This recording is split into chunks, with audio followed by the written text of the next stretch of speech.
Moitas grazas por estar aquí, por acompañarnos nesta apertura das Xornadas Compostela Histórica. Eu son Rodrigo Costolla, son o director destas xornadas e, desde logo, pouco máis que o que coordinou esta historia, non? Porque a xente que realmente fixo isto posible son os relatores todos que van pasar por aquí, relatoras, que nos aceptaron a invitación á primeira, sin ter que insistir. Tamén o Instituto Rosalía de Castro, o cal é o meu instituto tamén, que está aquí Javier Turnes, o seu vicedirector. Tamén quero agradecer que nos presten este espazo para poder facer esta actividade e, sobre todo, a Secretaría Xeral da Lingua, e está aquí o secretario xeral Valentín García. E, sobre todo, por encima de todo, nada disto sería posible sin vos. Por tanto, quero vos agradecer que esteades aquí acompañándonos. Non imos enredar, vedes que xa pasamos de hora. Sin máis, deixo-vos con Javier Turnes, vicedirector do Instituto Rosalía de Castro.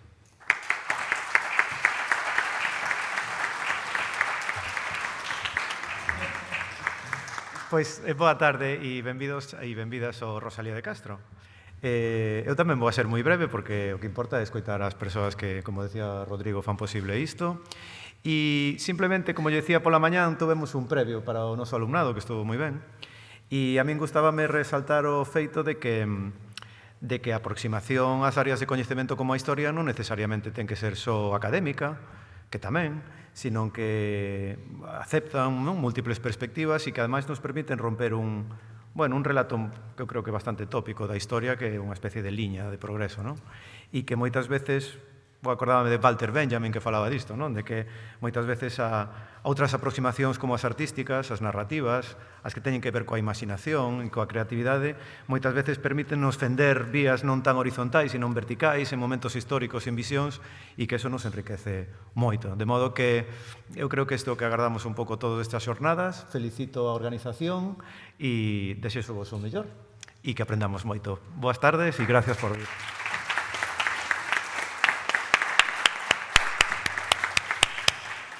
Moi ben, pois nada, ten a palabra o secretario xeral da Lingua, Valentín García.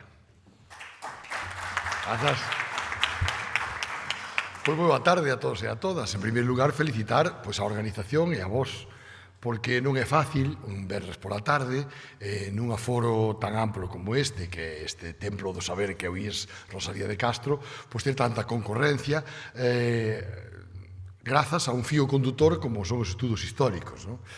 Falar de estudos históricos e de literatura baseada ou fundamentada no coñecemento histórico nunha capitalidade cultural de raíz histórica como é Compostela, pois non debería ser nada difícil, pero ao mesmo tempo tampouco non é nada fácil.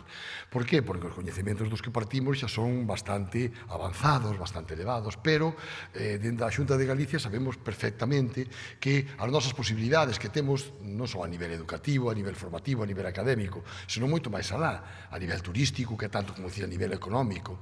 Por dicirvos, a ninguén se nos escapa que o 70% das persoas que visitan Galicia, fixademos máis de 5 millóns de persoas no ano pasado, o 70% é turismo cultural, o que podemos definir como turismo cultural, facilmente comprensible pola existencia dos camiños de Santiago e todo o que feito de Xacobeo trae con el.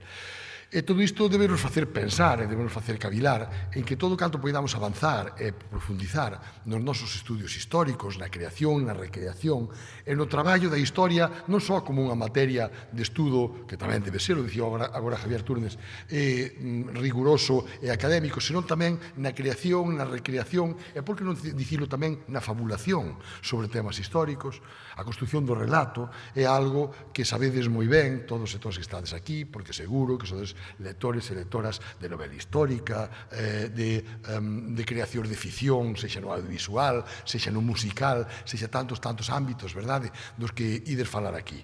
Hoxe en día, coas novas tecnoloxías, coas redes sociais, coa inteligencia artificial, podemos ser quen de crear maravillas aínda moito máis grandes que se fan a partir de moitos lugares de Galicia emblemáticos, nomeadamente tamén dende a capital de Galicia, Compostela, que é xa presente ser unha capital cultural e unha capital histórica, por darnos moitísimas máis posibilidades. E por iso, porque nos interesou tanto este proxecto, desde o momento que Rodrigo, Merche, todos os organizadores o quixeron poñer en marcha, porque creemos que é un potencial tremendo para a nosa terra, para a nosa cultura, para a nosa lingua, como non, e boa mostra disto, a prova do 9, é que hoxe, ás 5 da tarde, un venres de tempo cálido e agradable, estamos convocados, estamos agrupados aquí para escoitar os magníficos poñentes que entre hoxe e mañá van formar parte deste soño que Rodrigo tivo un día como un gran artífice da creación histórica e que hoxe é posible. E imos escoitar xa que temos que escoitar. Bueno, primeiro é xa Bieito Romero, que ademais non vou dicir que é un histórico, porque non é aínda que xa ten a medalla Castelao, como lle digo eu, é unha autoridade na creación deses mundos que nos levan a historias pasadas e que nos proxectan cara ao futuro. Moitísimas grazas por estar aquí e a consolidar esta jornada.